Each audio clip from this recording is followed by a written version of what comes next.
नमस्कार। दोपहर समाचार में आपका स्वागत है।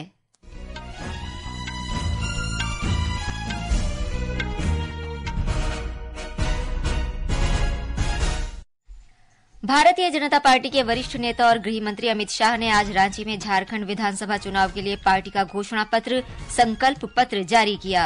राज्य में समान नागरिक संहिता लागू करने और जनजातियों को इससे बाहर रखने का वादा किया। विदेश मंत्री एस जयशंकर आज से ऑस्ट्रेलिया और सिंगापुर की 6 दिन की यात्रा पर। भारतीय रेलवे छठ पूजा के दौरान सुचारू यात्रा सुनिश्चित करने के लिए 145 अतिरिक्त विशेष रेलगाड़ियां चला रहा है। मौसम विभाग ने आज तमिलनाडु, पुदुचेरी और केरल में आंधी और गरज के साथ तेज बारिश की संभावना जताई। न्यूजीलैंड ने तीसरे क्रिकेट टेस्ट मैच में भारत को 25 रन से हराकर 3 मैचों की श्रृंखला 3-0 से जीती। और हाइलो ओपन बैडमिंटन के फाइनल में आज मालविका बंसोड़ का मुकाबला मिया ब्लिचफील्ड से।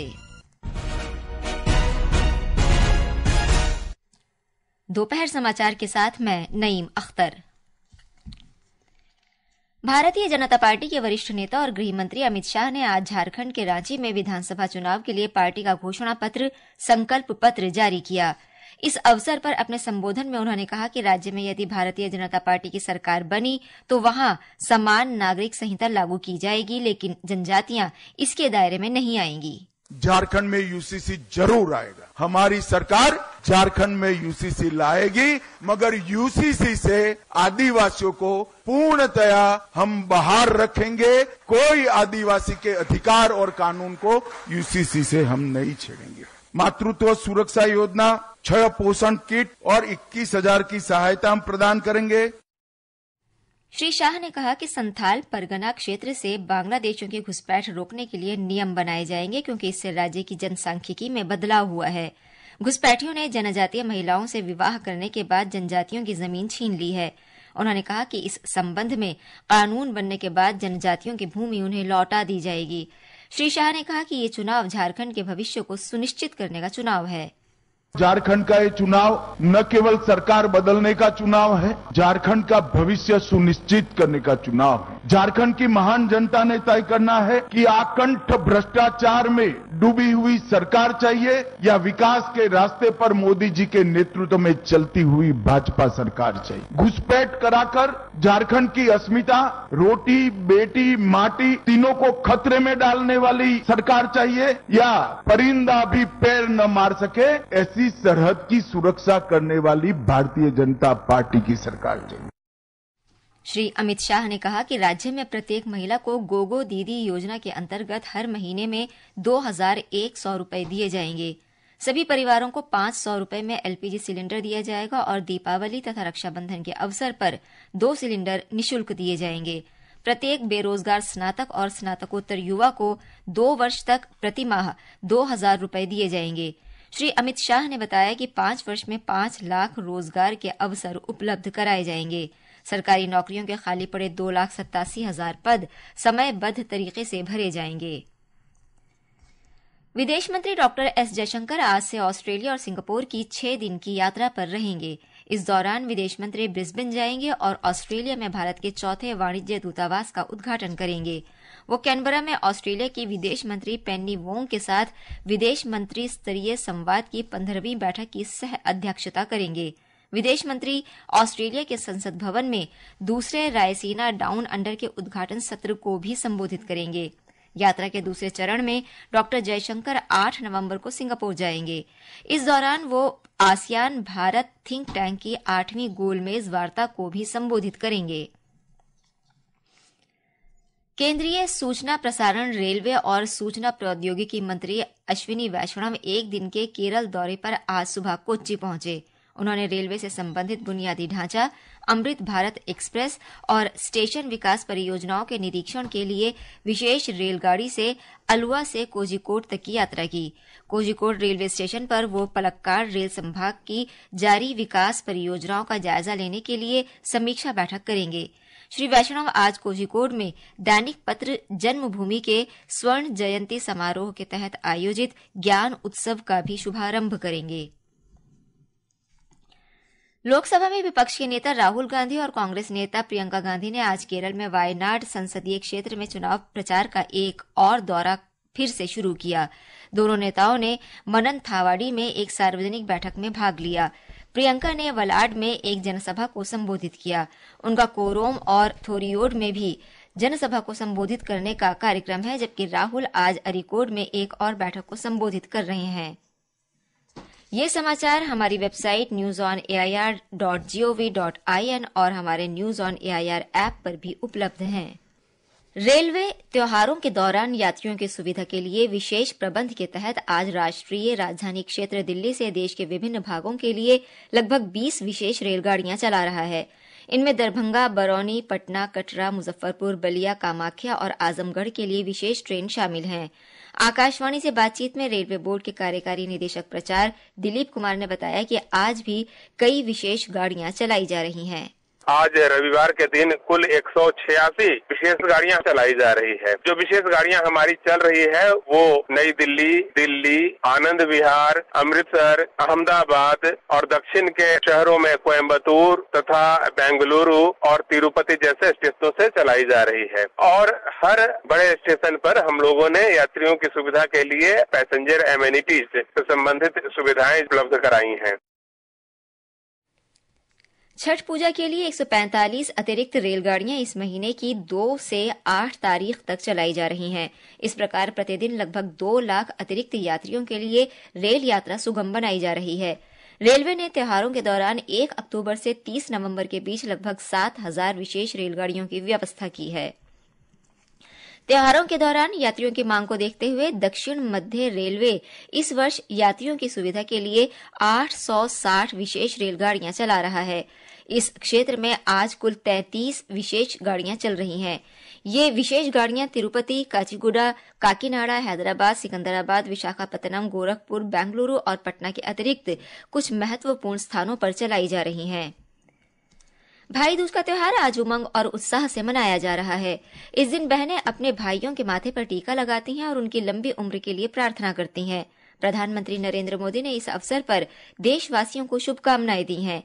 एक सोशल मीडिया पोस्ट में उन्होंने आशा व्यक्त की कि ये शुभ त्योहार भाइयों और बहनों के बीच स्नेह को गहरा करेगा। गृह मंत्री अमित शाह ने सोशल मीडिया पोस्ट में कामना की कि प्रेम, समर्पण और भक्ति का ये पर्व सभी के जीवन में अपार खुशियां लाए। उत्तराखंड में स्थित विश्व प्रसिद्ध 11वें ज्योतिर्लिंग श्री केदारनाथ धाम और यमुनोत्री धाम के कपाट शीतकाल के लिए बंद किए गए। उत्तराखंड में स्थित विश्व प्रसिद्ध 11वें ज्योतिर्लिंग श्री केदारनाथ धाम और यमुनोत्री धाम के कपाट आज भैया दूज के पावन पर्व पर वैदिक मंत्रों के साथ विधि विधान के अनुसार शीतकाल के लिए बंद किए गए। इस मौके पर केदारनाथ में 15,000 से अधिक श्रद्धालु मौजूद रहे। इस यात्रा काल में रिकॉर्ड 16.5 लाख से अधिक तीर्थयात्रियों ने केदारनाथ धाम की यात्रा की। कपाटबंदी के लिए मंदिर को दीपावली पर लगभग 10 क्विंटल फूलों से सजाया गया था। कपाट बंद होने के साथ ही बाबा केदार की पंचमुखी उत्सव डोली हजारों श्रद्धालुओं की मौजूदगी में अपने शीतकालीन गद्दी स्थल ओंकारेश्वर मंदिर ऊखी मठ के लिए रवाना हुई। पंचमुखी डोली रात्रि प्रवास के लिए आज अपने पहले पड़ाव रामपुर पहुंचेगी, जबकि 4 नवंबर को श्री विश्वनाथ मंदिर गुप्तकाशी और 5 नवंबर को डोली शीतकालीन गद्दी स्थल श्री ओंकारेश्वर मंदिर ऊखी मठ पहुंचेगी। शीतकाल में बाबा केदार की पूजा ओंकारेश्वर मंदिर ऊखी मठ में ही संपादित होगी। मौसम विभाग ने आज तमिलनाडु, पुदुचेरी और केरल में आंधी और गरज के साथ तेज बारिश की संभावना व्यक्त की है। अगले 4 दिन के दौरान उत्तर पश्चिम और पूर्वी भारत में न्यूनतम और अधिकतम तापमान में 2 से 3 डिग्री सेल्सियस गिरावट आने की संभावना है। इस महीने की 5 तारीख को अंडमान और निकोबार द्वीप समूह में भी तेज बारिश की संभावना है। दिल्ली और एनसीआर में अगले 2-3 दिन में सुबह और रात में धुंध और हल्का कोहरा छाए रहने की संभावना है। राष्ट्रीय राजधानी क्षेत्र दिल्ली में हवा की गुणवत्ता लगातार खराब बनी हुई है।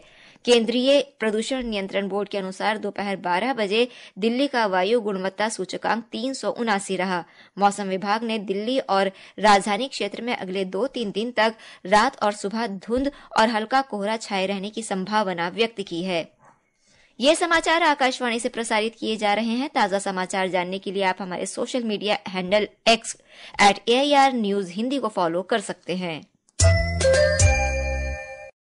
ये आकाशवाणी है। न्यूजीलैंड ने भारत के साथ 3 टेस्ट मैचों की श्रृंखला 3-0 से जीत ली है। मुंबई में आज खेले गए तीसरे और अंतिम क्रिकेट टेस्ट मैच में उसने भारत को 25 रन से हराया।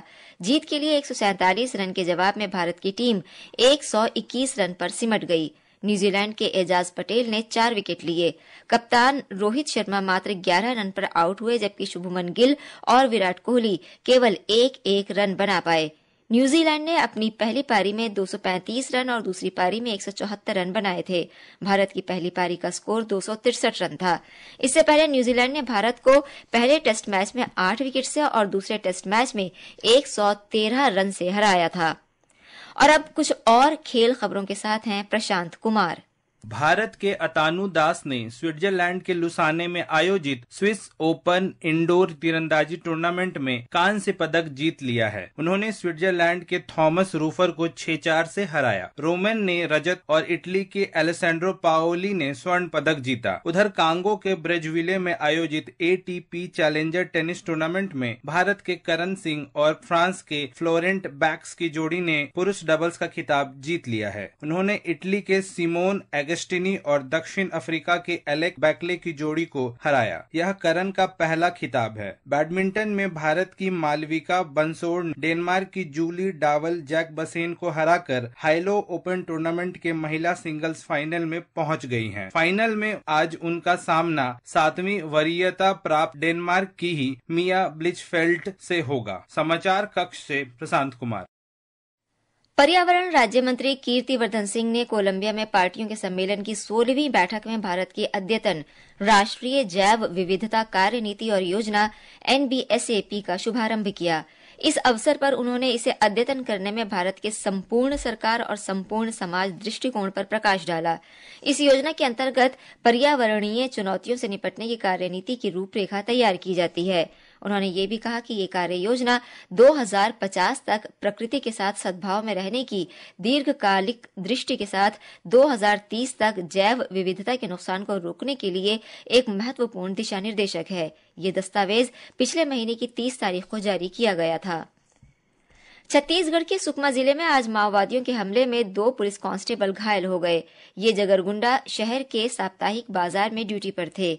इसी दौरान माओवादियों ने इन पर हमला किया। इलाके में तलाशी अभियान तेज कर दिया गया है। प्रधानमंत्री नरेंद्र मोदी ने श्री डुमाबोको को बोत्सवाना का राष्ट्रपति निर्वाचित होने पर बधाई दी है। उन्होंने अपने संदेश में कहा है कि भारत और बोत्सवाना के बीच संबंधों को और मजबूत करने के लिए उनके साथ घनिष्ठ सहयोग से काम करने के लिए उत्सुक हैं। बांग्लादेश में international society for Krishna consciousness ISKCON ने दैनिक अमर देश के संपादक महमूदुर रहमान को संगठन के बारे में टिप्पणी के लिए अगले 7 दिन के भीतर देश से माफी मांगने को कहा है। ढाका में संवाददाताओं से बातचीत में इस्कॉन ने महमूदुर रहमान की टिप्पणियों पर चिंता व्यक्त करते हुए कहा है कि बांग्लादेश सरकार सभी धर्मों और समुदायों के बीच शांतिपूर्ण समन्वय बनाए रखने के लिए उचित कार्रवाई करे। अंत में मुख्य समाचार एक बार फिर। भारतीय जनता पार्टी के वरिष्ठ नेता और गृह मंत्री अमित शाह ने आज रांची में झारखंड विधानसभा चुनाव के लिए पार्टी का घोषणा पत्र संकल्प पत्र जारी किया। राज्य में समान नागरिक संहिता लागू करने और जनजातियों को इससे बाहर रखने का वादा किया।